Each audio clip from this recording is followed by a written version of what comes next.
So good morning, everybody. Welcome to another episode of Environmental Social Justice. Today I have a very special guest, Professor Michael Beck. He is the AXA Chair in Coastal Resilience at UC Santa Cruz. Welcome to the show, Mike. Nice to see you. Thanks, Wendy. Glad to be here again.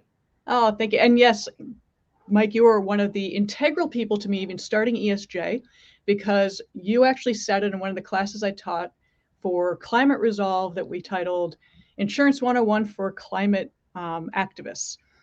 And that was over a year ago. And so thank you so much for being part of that. This is sort of kind of launched my wanting to educate and communicate to people. So you work in coastal resilience. This is a very large issue. We're doing managed retreats. We have flooding. We have storm surges. We have the Pacific Northwest under about 4 feet of water as of today. So please tell us what you're working on to address this catastrophic issues we're dealing with. Well, just as you noted, risks are rising. Those are our current risks and some of the future risks that we're already seeing getting entrenched.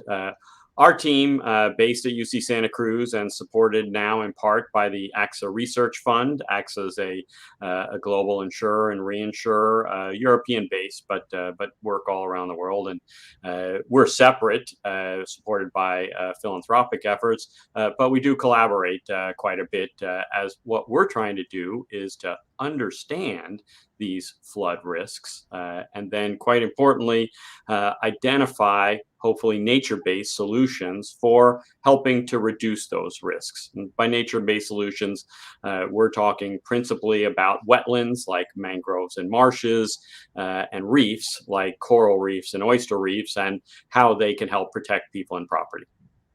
So for the general public to understand, they may not understand how a mangrove can play into that or how a reef plays into that. Could you explain some of the dynamics of how it could stop a surge? Sure, and they work independently, but they can also work together to help reduce some of these impacts. So let's start with reefs, because they're a little farther offshore.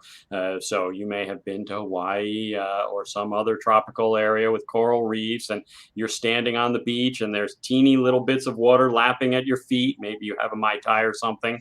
But offshore, you can see that there are 14, 15-foot waves breaking, surfers on those waves.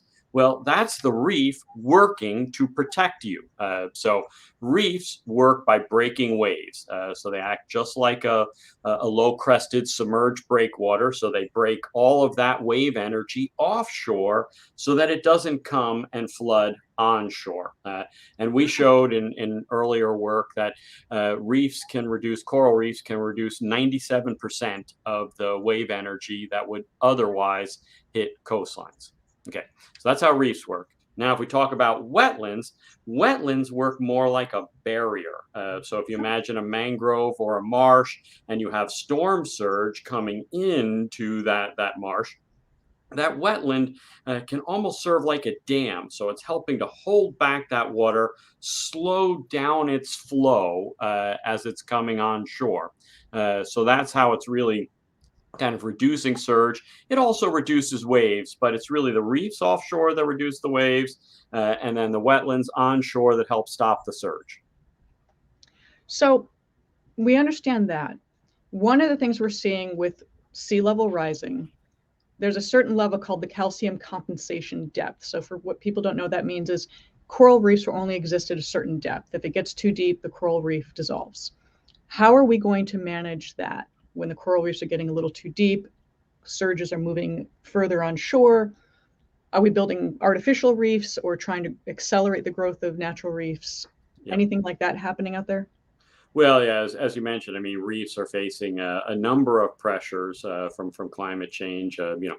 So there's these sea level rise impacts. Maybe even a little bit worse in the near term right now is temperature increases, because temperature causes reefs to bleach. And when a reef bleaches, so a reef is a wonderful symbiotic organism between this coral animal and this little zooxanthellae that lives inside of the corals, and that little zooxanthellae is a photosynthetic organism. So when corals bleach, that little zooxanthellae leaves. So all of a sudden it turns white because the underlying corals are white or clear. The zooxanthellae are what provide the colors. So that's what's causing bleaching on our reefs. They get too warm, the zooxanthellae essentially get uncomfortable, and they leave. And then part of the problem that you're also highlighting is that as our seas get more acidic, it makes it harder for those coral organisms to secrete calcium and build and grow that skeleton upwards. So those are some of the pressures that reefs are facing. What can we do about that? What we can do about that, of course, we're going to be working on climate mitigation. So trying to reduce the amount of warming that we're seeing. And, that was the debates that we were hearing a lot about in the prior weeks at the Climate Conference of Parties, or COP. So we heard a lot about that. But we can also reduce near-term stressors for reefs. So reefs can be stressed by pollution. They can be stressed by excess sediments. They can be stressed by some of the wrong sunscreens in waters. And if we reduce those stressors, then we can make it easier for corals to be strong enough to still survive in higher temperatures, still evolve. So we give them time to evolve to some of these changes in acidity and temperature. Those are all some possibilities. And if I can just add, please don't stand on coral, don't touch the coral, don't snap off the coral. Indeed. This should be obvious, but I see it a lot, unfortunately. So we have mangroves, we have corals, artificial reefs as well, in places that, are a little more challenging. Any other ways? I mean, a lot of coastal communities are practicing something called managed retreat, which is where they abandon their homes. And they are looking to the US government to pay them back, which is complicated. Do we have other options, or is this just a reality you have to face? If you're on the coast, you will have complications arising, no pun intended. Yeah. Well, so yes, I mean, this is going to be, a difficult few decades while we figure out how to manage through increasing seas, increasing storminess, and the like. There isn't going to be any one strategy that works. Yes, there are a few areas where we built in such low-lying, high-risk areas, sometimes over on top of wetlands that would have been our first line of defense. I mean, if you're building over a wetland, or you built over a wetland in the past, then you built over and into the lowest lying, riskiest areas. That's going to be difficult to overcome in the coming years. So places that are very low and very high risk, then we probably are going to have to be moving back from some of those. Others, we can use some soft defenses, or natural defenses, I should say, helping to restore the mangroves and reefs and other habitats like dunes as first lines of defense. So those are all possible. Those are usually going to be combined with some hard defenses, like seawalls and breakwaters and the like. So there's going to be probably in certain key areas a bit more of those sorts of things. Of course, we can involve insurance and risk transfer, so whether that's risk transfer to private companies like these private insurers, or to our public insurance bodies like FEMA. All of those are going to have to be involved here in terms of getting us safer. I like the fact you brought in that this is a collaboration. There is not one answer. And it is going to have to take all of us working together, especially with climate mitigation and then, resilience and responsiveness. But I do have to admit, even I, as like a little kid, knew you don't build on sand and you don't build in a floodplain. I mean, I would always love a house on a beach, but all the things I kept thinking of is, well, when the waves come in, and they're going to come into your living room. And we are seeing that in Malibu when the big storms hit. Yeah. People's living rooms, the waves just let themselves in. So it's not new. I guess we didn't expect it to be this bad, or not this bad this quickly. So it does have to be addressed and managed. Any, Well, and I would say, Wendy, that folks have been pointing out that it could be this bad for quite some time. but we don't Uh, listen. and yeah, as humans, sometimes we're extraordinarily good at denial.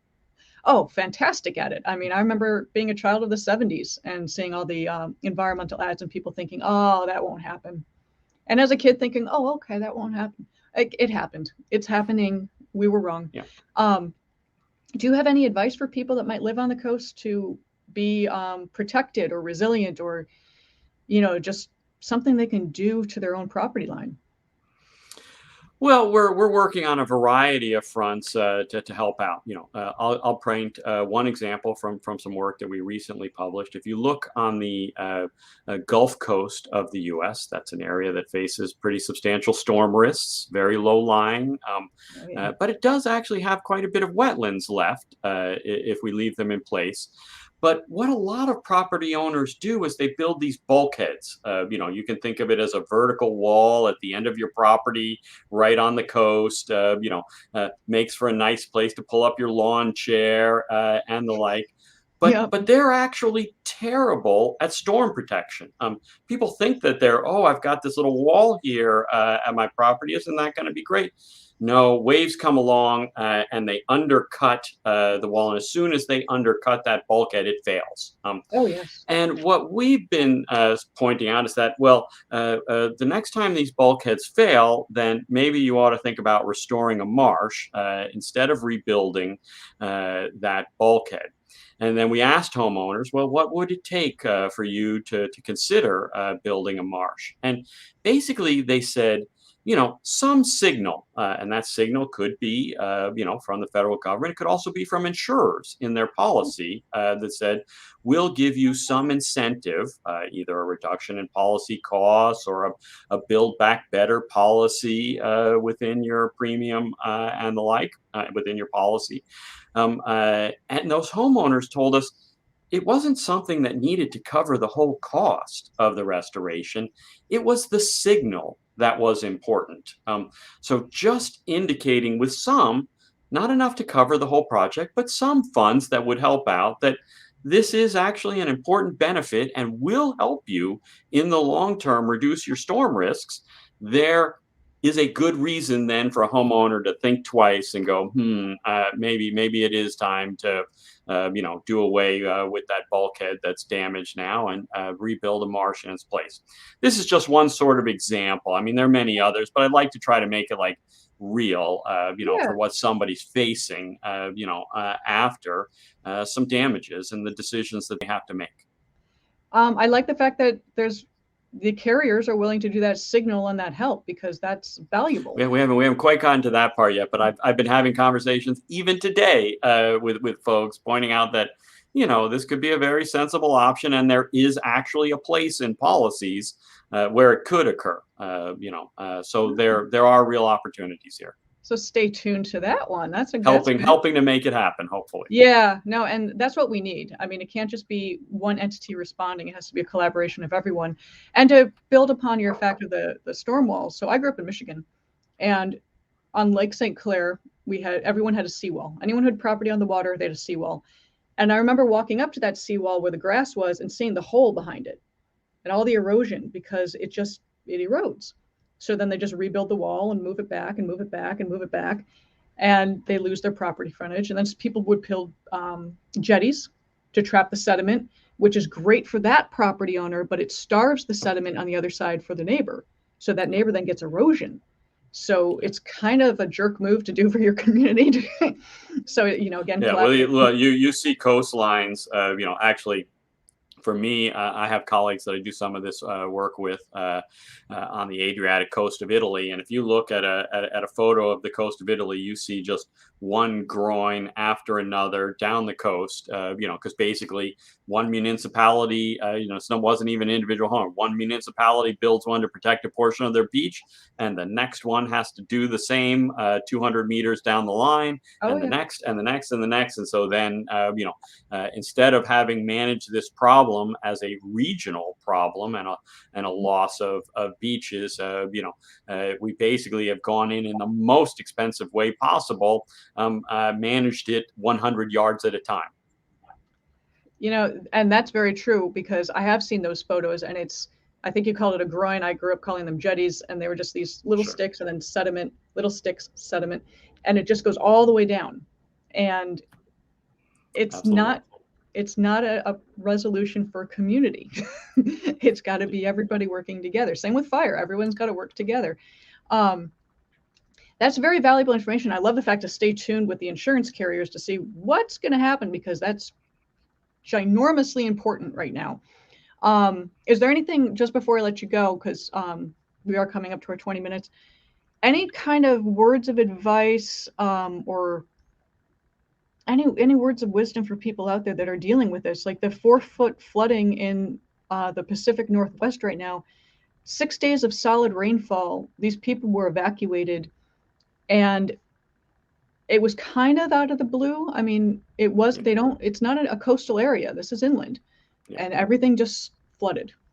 I don't know. Well, usually, and I don't know, I mean, there in the Pacific Northwest, usually there's enough wetlands around town to absorb that it can take obviously quite a bit of rain up there, but not this amount. There are a number of places, if you remember Houston, back to Hurricane Harvey and the like, where, we had just paved over so much of what would serve as the wetland sponge for pulling that water, helping to hold that water from flowing into people's houses. Once you paved over all of that, you're just making a raceway for the water. I would like to, however, point out we just recently, with the U.S. Geological Survey, released some other follow-up work from the 2017 hurricanes, looking at coral reefs in Puerto Rico. And what we were able to show is that the damage from those hurricanes substantially has increased future flood risk for municipalities like San Juan. And we can show exactly how much that has increased. And we can show how much, if you were to restore those reefs, you could help to reduce those growing risks. And we think that that's really important, because if you remember, there was $100 billion appropriated by Congress after the hurricanes in 2017, and almost none of it has gone to this first line of defense, this natural infrastructure that's helping to protect us nationally. We're not investing in its recovery, and we can quantify just exactly how bad that is for us. And so we hope that we're going to help to inspire some of the investment of this recovery funds in this first line of defense, based on that work that we did with a federal agency, USGS and NOAA. I'm a huge fan of both USGS and NOAA, but I'm glad you brought up the reefs, because yes, we do need to put our money in the infrastructure, natural structures. But I remember in the 70s and 80s, we grew up going to St. Croix a lot, which is near Puerto Rico. They blew up the reefs to make beaches. Like, oh, this is a beautiful land, but we have no beach, so we're just going to destroy the reef, put in some sand, and voila, resort. So that was bad. That was a bad idea to do that. Hurricane Hugo destroyed St. Croix pretty spectacularly in '88. So we learned from our mistakes. This is kind of the day of learning from your mistakes. And we do need to focus on the natural-based solutions. I know in Boston you have what's the river? The Charles River, and that is actually concrete on both sides. They are looking to actually rebuild those marshes, because they realize that the Charles is going to rise. They need natural resources, natural structures to build that. So people are now adapting, which is great. People are now accepting this, which is great. So keep doing what you're doing, keep educating, keep coming back here to talk about it. And I thank you. Thank you, Wendy. Enjoyed it as always. Thank you so much. You take care. Have a great day. Bye now.